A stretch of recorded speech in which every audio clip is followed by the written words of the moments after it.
साक्षी जी, सन्नी दवास जी, राधा वल्लभ श्री हरिवंश महाराज जी।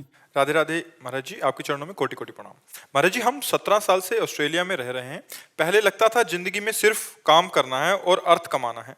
2 साल पहले आपसे मिले, आप और श्री जी से आपने मिलवाया।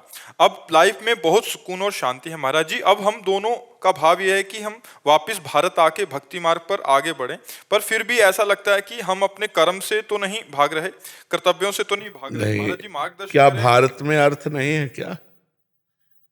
भारत अर्थहीन देश थोड़ी है। कायरता का एक भाव आता है कि कहीं हमारा जैसे नहीं नहीं नहीं, परम कर्तव्य के लिए जो कदम उठाता है वो सूरवीर होता है, कायर नहीं होता। भोगों के प्रति जो कदम उठाता है, परम कर्तव्य का त्याग कर, उसे कायर कहते हैं। ये थोड़ी कि हम भगवत मार्ग के लिए चले तो हम कायर कहे जाएंगे। नहीं नहीं, ऐसा नहीं। और बच्चों के लिए महाराज जी जैसे 2 बच्चे, हम ये कह रहे हैं कि जो कार्य कर रहे हो क्या वो भारत में नहीं होता क्या? अर्थ की इतनी कोई प्रॉब्लम नहीं है महाराज जी। अर्थ के लिए हम निश्चिंत है पूरी। तो धर्म के लिए तो विदेश के लोग आते हैं भारत में अपने धर्म अंकुर जागृत करने के लिए। अगर कहीं विश्व में विशेष धर्म का प्रकाश है तो भारतीय ऋषि मुनि का प्रभाव होगा। नहीं, स्वर्ग नर्क से आगे बढ़कर कोई बात नहीं है।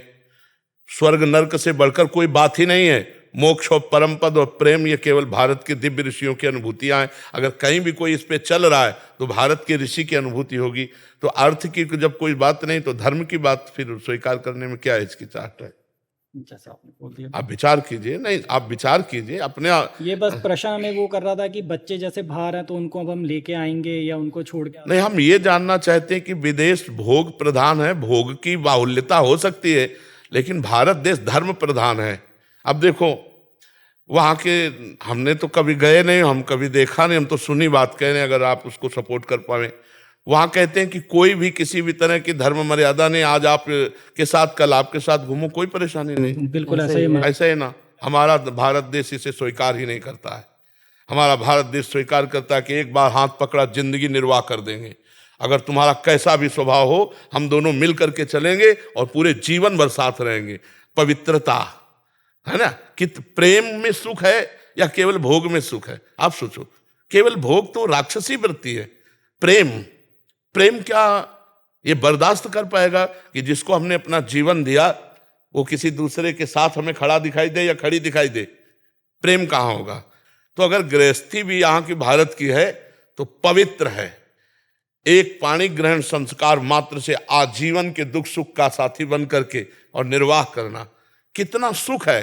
अब बाहर की आधुनिकता आज प्रवेश कर रही है। अब boyfriend girlfriend live in relation तो क्या कहते हैं। हाँ, आप समझो ये भारत है, यहाँ की एक मर्यादा है। यहाँ वीर सती हुई हैं, यहाँ वीर यति हुई हैं। यहाँ की तुलना कर, और हमारा देश धन से कभी गरीब नहीं रहा। बहुत बार लूट चुका है। म्लेच्छों ने लूटा, अंग्रेजों ने लूटा, बहुत बार लूट चुका है पूरा देश। इसलिए कोई हम गरीब देश के नहीं है। भारत को ऐसे कहावत में पुराने लोग कहते थे सोने की चिड़िया, है नहीं। तो हमारा देश कोई निंदनीय या गरीब या ऐसा देश नहीं। आज भी गरीब नहीं है, आज भी गरीब नहीं। भारत भारत है।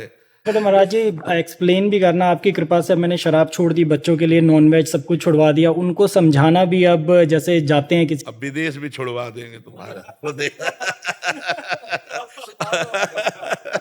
बस सबसे प्रार्थना हमारी यही है, मनुष्य जीवन एक आनंद का जीवन है। आनंद के लिए आप गलत रास्ता चयन मत करें।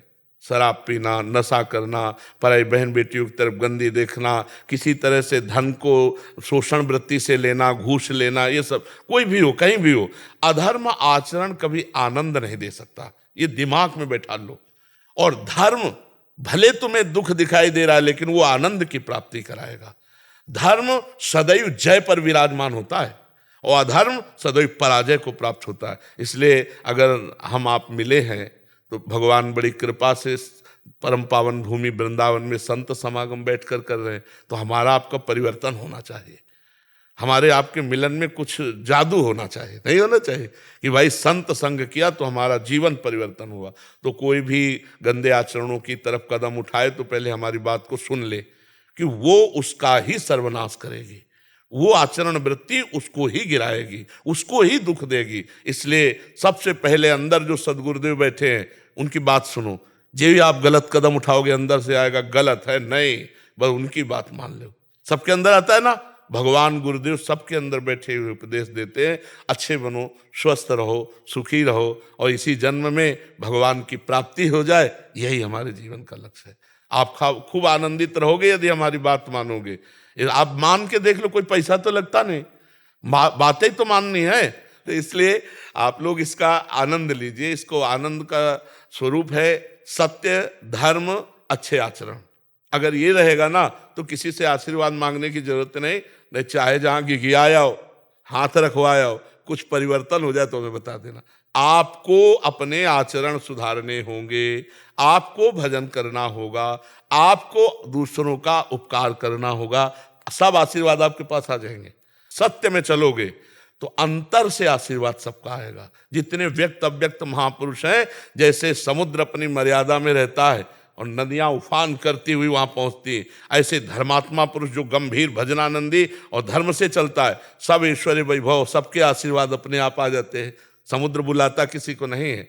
जैसे पुष्प में पराग आ जाने पर भौरे स्वयं मडराने लगते हैं, ऐसे ही तुम्हारे अंदर जो ही भगवत निष्ठा, धर्म निष्ठा जागृत होगी, सब ऋषि मुनियों की कृपा पर आ जाएगी। देखो, जामवंत कहा सुनु रघुराया, जा पर नाथ करहु तुम दाया, ताहि सदा शुभ कुशल निरंतर, सुर नर मुनि प्रसन्नता ऊपर, सोई विजयी विनयी गुण सागर, तासु सुजस त्रैलोक उजागर। नाथ आप जिस पर कृपा कर दो, तो जो धर्म से चलता है, भगवान का आश्रय लेता है, सब आशीर्वाद सब मंगल उसे घेर लेते। इसलिए अच्छे से चलो, गलतियों से बचा जाए भगवान का भरोसा रखकर। हम में तो बल नहीं, भगवान का बल, भगवान का स्मरण, भगवान का नाम जब हमारा मंगल कर देगा।